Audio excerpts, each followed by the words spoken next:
Hello, अस्सलाम वालेकुम। कौन बोल रही हैं, कहाँ से बोल रही हैं? जी, मैं कैलिफोर्निया से रिजवाना इमरान बात कर रही हूँ। फरमाइए। और जी, सबसे पहले मैं आपके प्रोग्राम का तहे दिल से शुक्रिया अदा करती हूँ, और खास करके मुफ्ती जी के बताए हुए वज़ाइफ का जो असर हमारे दिलों पर होता है वो तो लाजवाब है।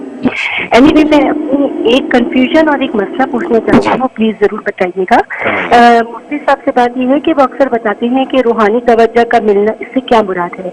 क्योंकि जैसे अगर हमारा ये अकीदा है कि जो भी दुनिया से रुखसत हो जाता है वो खुद ईसाले सवाब के मोहताज होते हैं, और फिर हम खुद भी पढ़ के या सदका वगैरह से उनको ईसाले सवाब करते हैं, तो उनकी रूहानी तवज्जो से क्या मुराद है, प्लीज ये क्लियर कीजिएगा। और एक मेरा ये सवाल ये है कि मैंने किसी की स्कूल की फीस और कर्ज वगैरह देने की नीयत से ज़कात के पैसे जमा किए थे लास्ट ईयर, तो वो उनके पैसों में से कुछ पैसे बच गए हैं। तो मैं चाह रही हूँ कि ये बकरीद के मौके पर क्या मैं उन्हीं पैसे में उनके हरमी कुर्बानी के हिस्से के तौर पे पैसे दे सकती हूँ? ये जायज है? और मैं किस नाम से देकर पेश करूँ, जरूर बताइएगा।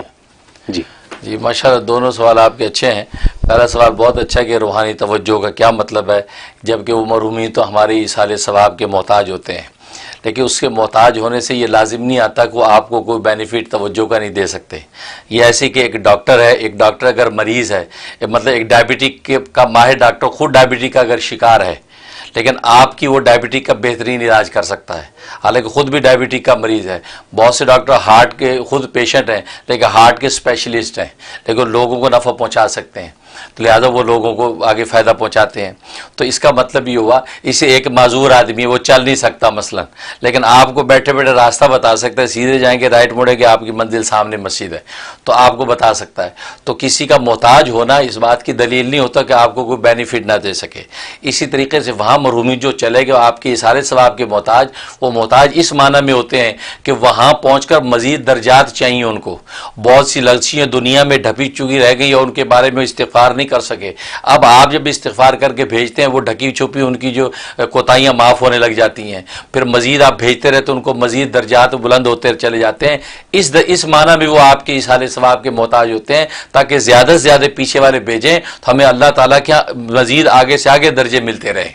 क्योंकि दुनिया में रहते हुए तो उसको दर्जात का कोई इदराक नहीं होता, लिहाजा आदमी ये सोचता है चलो मर गए यार बख्शे जाए, लेकिन वहाँ पहुँचकर पता चलता नहीं यार ये दर्जात की बुलंदी कहाँ तक जा रही है। तो वो इस माना में वो मोहताज आपके साले सवाब के हैं, लेकिन आपको कोई बेनिफिट नहीं दे सकते, नहीं, वो उनकी रूहानी तवज्जो से आपको बेनिफिट होता है। जैसे कि मैंने अर्ज़ किया ना कि एक डॉक्टर जो है वो खुद भले उस मर्ज में मुब्तला हो, लेकिन आपको बेनिफिट दे सकता है। इसी तरीके से वो लोग जो है वो रूहानी को अल्लाह के करीब हैं, तो वहाँ अल्लाह तबारक व तआला से दुआ करके या अल्लाह मेरे इस मेरे भाई को, मेरी बहन को, मेरी बीवी को, मेरे बच्चों को या अल्लाह ऐसा ऐसा कर दे, इनको नवाज दे, तो अल्लाह से वो मनवाते हैं, दुआ करके आपके लिए नफ़ा पहुँचवाते हैं, क्योंकि वो तो वहाँ बैठे हैं, वहाँ मौजूद हैं आलिम आखिरत में बरज़ख में। इसको कहते हैं रूहानी तवज्जो, कि जिससे ज़ाहिर है कि बाद वालों को फ़ायदा पहुँचता है। तो इसलिए वो यहाँ तक हदीस में आया बाज़ दफ़ा कि एक जब वो कोई ख्वाब में आया, ख्वाब में आने के बाद साहबी ने दूसरे से कहा कि यार बात सुनो, वो मेरे घर में जो बिल्ली थी उस बिल्ली का क्या हाल है, या मेरे घर की ऊँटनी कैसी है, यानी उसे घर के अहवाल सारे पूछे उससे बाकायदा। और बस औक़ात बहुत सी इंस्ट्रक्शन वहाँ से वो देते हैं ख्वाबों में आके कि देखो फ़लाँ को यूँ कह दो, फ़लाँ को यूँ कह दो। इसका मतलब उनकी तवज्जुआत हैं, क्योंकि अल्लाह तबारक व तआला की सुन्नत है कि अल्लाह तबारक व तआला जो है वो उम्मत के अमाल अल्लाह के यहाँ जुमे को पेश किए जाते हैं, और नबी पाक सल्लल्लाहु अलैहि वसल्लम के सामने उम्मत के अमाल जुमेरात और पीर को पेश किए जाते हैं। और बाकी बाज़ औक़ात में आपके जो बड़े अगर चले गए हैं उनके सामने घर वालों के हवाले भी पेश किए जाते हैं कि आपके घर वाले इस किस्म के अमाल में मुब्तला है। लिहाजा उस वजह से फिर उसके मुताबिक वो दुआ करते हैं अल्लाह तबारक व तआला के जैसा उनका मर्तबा होता है, वो कहते हैं या अल्लाह मेरे इन बच्चों को सुधार दे, वो मासी गुनाह में पड़े हुए हैं। कभी ख्वाब में आकर अल्लाह की इज़्ज़त मशीद से ख्वाब में आके हिदायत देते हैं ताकि मेरे बच्चे भी नेकी पे मरें और वो भी मेरे पास मंजिल पे पहुँचे।